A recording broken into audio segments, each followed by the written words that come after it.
नमस्कार दोस्तों, आइए पीड़ा के कुछ पन्नों को खोलते हैं। आप ध्यान से सुनिएगा और ध्यान से समझिएगा।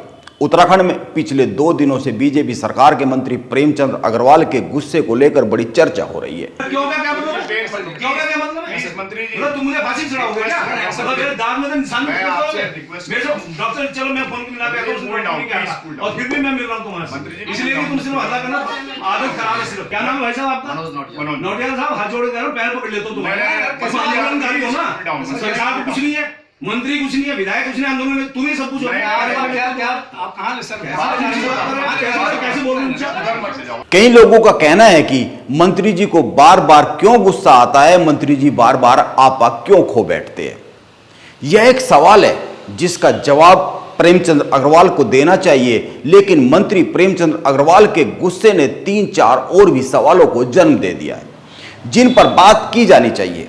इन्हीं पर बात करेंगे, लेकिन प्रेमचंद अग्रवाल का बार बार आपा खोना एक बात की ओर इशारा करता है, और वो यह कि बीजेपी की केंद्र सरकार और राज्य सरकार देश विदेश में योग को बड़ा बढ़ावा दे रही है। इसकी बड़ी कवायद करते रहते हैं प्रधानमंत्री नरेंद्र मोदी भी। प्रेमचंद अग्रवाल के यह जो कवायद है योग को आगे बढ़ाने की किसी काम नहीं आ रही है। यह माना जाता है कि योग से आदमी शांत रहता है। अब यह मानने पर मजबूर होना पड़ रहा है कि प्रेमचंद अग्रवाल प्रधानमंत्री नरेंद्र मोदी की योग की मुहिम को गंभीरता से नहीं ले रहे हैं, या फिर वो गंभीरता से ले रहे हैं तो उनका योग में मन नहीं लग रहा है, ध्यान वो कर नहीं पाते। अगर वो मन से योग करते तो उनको बार बार इतना गुस्सा ना आता। खैर, हम तो उत्तराखंड के एक ऐसे मुद्दे पर बात कर रहे हैं जो यह बताता है कि उत्तराखंड की राजनीति, उत्तराखंड की सरकारें, उत्तराखंड के मंत्री, उत्तराखंड के विधायक सब पिछले 23 साल से केवल अपने बारे में ही सोचते रहते हैं। यहां पर राजनीति स्वार्थ की है और राजनेता गैर जिम्मेदार है। यह बात प्रमाणित होती जाएगी जैसे जैसे हम आगे बढ़ते जाएंगे। इन लोगों को उत्तराखंड के बेहद संवेदनशील मुद्दे से भी कोई सीधा सरोकार नहीं रहता है। आप केवल कुछ ही बिंदुओं पर गौर कर लीजिए। सबसे पहले आप कांग्रेस के बड़े नेता हरीश रावत की बात को ध्यान से समझिए, सुनिए।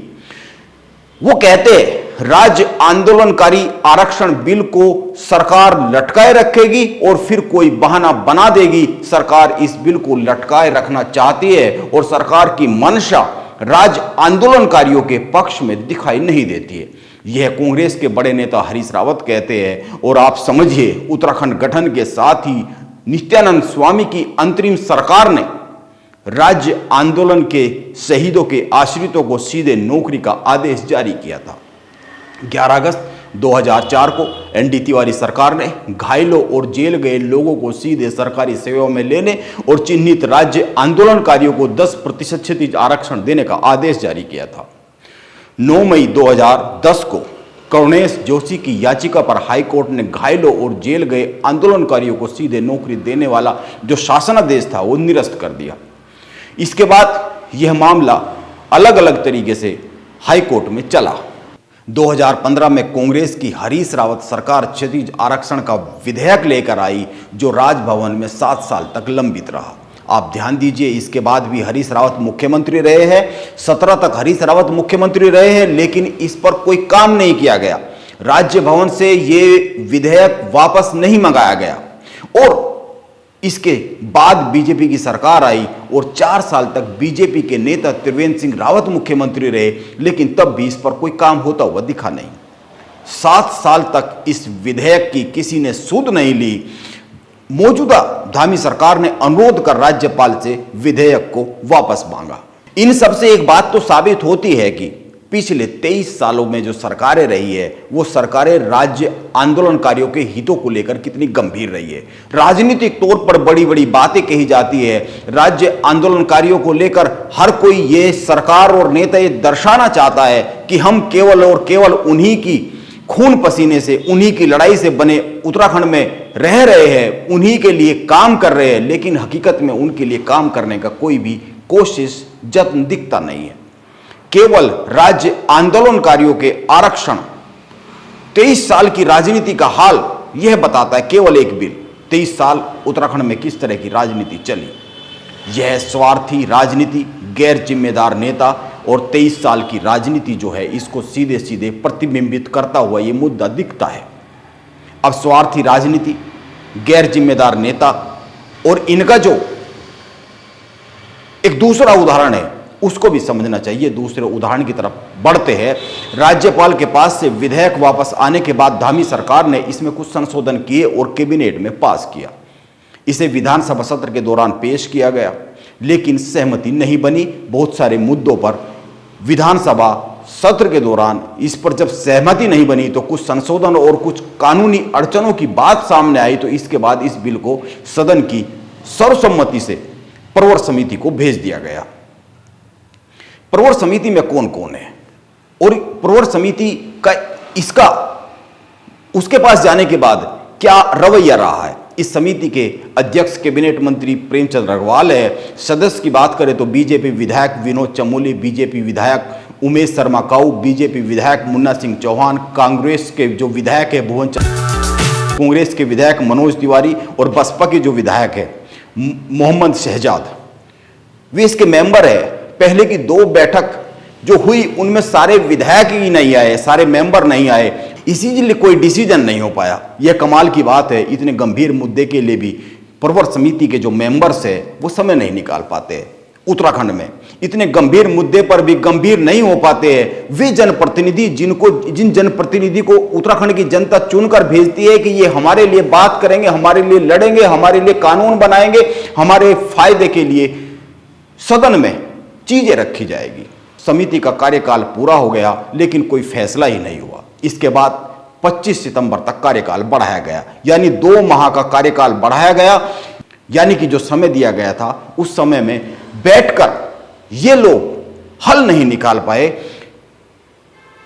राज्य आंदोलनकारियों के लिए आरक्षण में कैसे प्रावधान किए जाए। अब तीसरी बात पर आते हैं। राज्य में चिन्हित राज्य आंदोलनकारियों की जो संख्या है वो करीब 13,000 है। कानून बनने के बाद क्षतिज आरक्षण का लाभ इन राज्य आंदोलनकारियों व उनके आश्रितों को मिलेगा। 1700 कर्मचारी अलग अलग विभागों में अभी नौकरी कर रहे हैं। बिल पास होने पर इनको राहत मिलेगी क्योंकि राज्य आंदोलनकारी कोटे से नौकरी में लगे लोगों के लिए अभी कोई नियम नहीं है।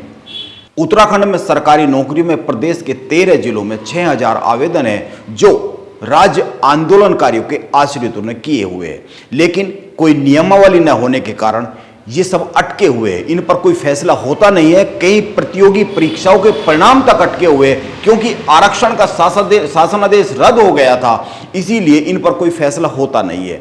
बात केवल इतनी ही भर नहीं है। ये सब मामले बताते हैं कि इतने संवेदनशील मसले में भी इसके बाद भी विधायक बैठकर बात करने के लिए तैयार नहीं है। कभी विपक्ष के विधायक नहीं आते, कभी सत्ता पक्ष का कोई विधायक नहीं आता और इसके बाद समय प्रवर समिति का बढ़ाना पड़ता है। और इसके बाद हालात ये होते हैं कि अगर राज्य आंदोलनकारियों में से कुछ लोग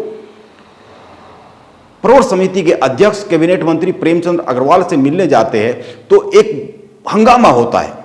वहां पर वो आपा खो बैठते हैं। हालांकि उनका कहना है कि इसके पीछे वजह है मेरे दांत में दर्द था, लेकिन दांत का जो दर्द है क्या वो राज्य आंदोलनकारियों के और उनके आश्रितों के दर्द से भी बड़ा दर्द है? यह भी एक समझने वाली बात है। इसीलिए राज्य के गठन में अपना इतना बड़ा योगदान देने वालों के लिए विधायक और सरकारों का यह रवैया समझ सकते हैं कि कितना गैर जिम्मेदाराना है। ये राजनीति से जुड़े लोग अन्य साधारण मसलों पर कैसे बात करते होंगे, कैसे उनको लेते होंगे जब इस असाधारण मामले को इतनी लापरवाही से लिया जाता है। जैसा कि मैंने कहा, प्रेमचंद अग्रवाल का कहना है कि दांत में दर्द था जिसके कारण वो नहीं मिल पा रहे थे। लेकिन मैं फिर कहता हूं कि जिन लोगों ने उत्तराखंड के गठन में अपना सब कुछ दांव पर लगा दिया, बलिदान कर दिया, जिन्होंने इतना संघर्ष किया इस प्रदेश के गठन के लिए, उनका और उनके आश्रितों का जो पूरा जीवन ही पिछले 23 साल से दर्द से गुजर रहा है, इसका ध्यान रखा जाना चाहिए और यह समझना चाहिए कि उनका जो दर्द है क्या वो प्रेमचंद अग्रवाल के दांत के दर्द से छोटा दर्द है? प्रेमचंद अग्रवाल का दांत का दर्द क्या ज्यादा बड़ा दर्द है? आप एक अन्य बात पर गौर कीजिए। 2 अक्टूबर 1994 को रामपुर तिरहा कांड हुआ। 23 साल हो गए। राज्य गठन के बाद सरकार इस मामले में आज तक पक्षकार नहीं बन पाई है। आंदोलनकारी खुद मुकदमे लड़ रहे हैं।